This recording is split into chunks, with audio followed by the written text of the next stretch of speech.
আসসালামু আলাইকুম। আশা করি সবাই ভালো আছেন। তো আমি আরেকটা নতুন ভিডিও নিয়ে চলে আসলাম। তো আমি এখানে 2 কাপ ময়দা নিয়েছি। আমি এটা পিঠার রেসিপি নিয়ে এসেছি। আমি এখানে 2 কাপ ময়দা নিয়েছি, সাথে নিয়ে নিচ্ছি একটু লবণ।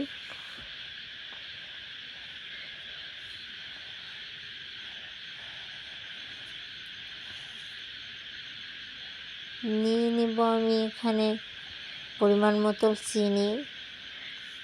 তো যেটা মিষ্টি পিঠা, যেহেতু তেলে ডুবো পিঠা, তো মিষ্টি যতটা লাগবে ততটাই দিতে হবে। পরিমাণ মতো চিনি নিয়েছি। এখন আমি এখানে পানি দিয়ে দিব।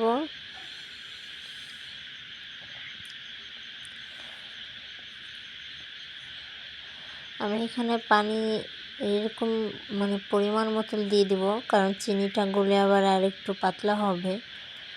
তার জন্য আমি এখানে এটা ভালো করে মাখিয়ে নিব। ততক্ষণে আমাদের এটা সেরে আসি, মাখিয়ে আসি। তো ভিডিওটা যদি ভালো লাগে প্লিজ সাবস্ক্রাইব করে দিবেন। দেখুন পুরো মাখানোটা হয়ে গেছে।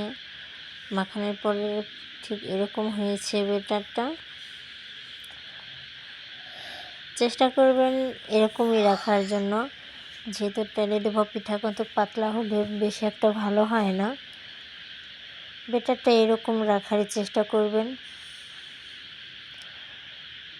অনেক ঘনও না অনেক পাতলাও না, মিডিয়াম। তো আমার ব্যাটারটা হয়ে গেছে। আমি এখানে একটা কড়াই বসিয়ে নিয়েছি।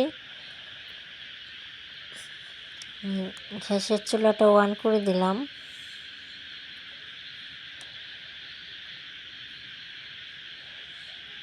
দিয়ে দিব তেল। কড়াইটা গরম হয়ে গেছে, এখন তেল দিয়ে নেব।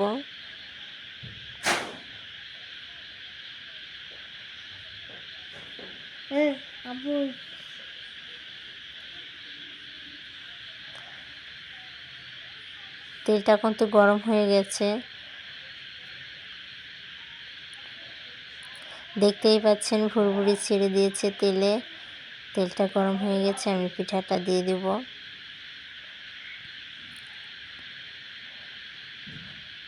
ঠিক এরকম লো হিটে ভাজতে হবে।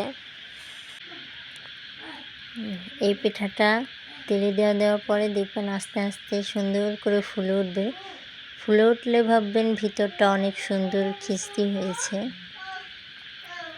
যেহেতু এই পিঠাটা আমি কিন্তু একা উঠাবো না, পিঠাটা দেখেন ফুলে একাই উঠে গেছে। তো আমি এখন একটু উল্টেই দেব।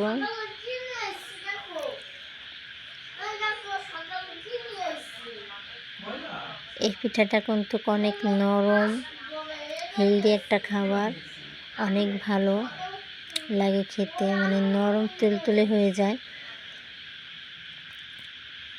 সবার কাছে ভালো লাগলে সাবস্ক্রাইব ও বেল আইকনটি বাজিয়ে দিবেন। আর আমি আরেকটা পিঠা দিয়ে দিলাম।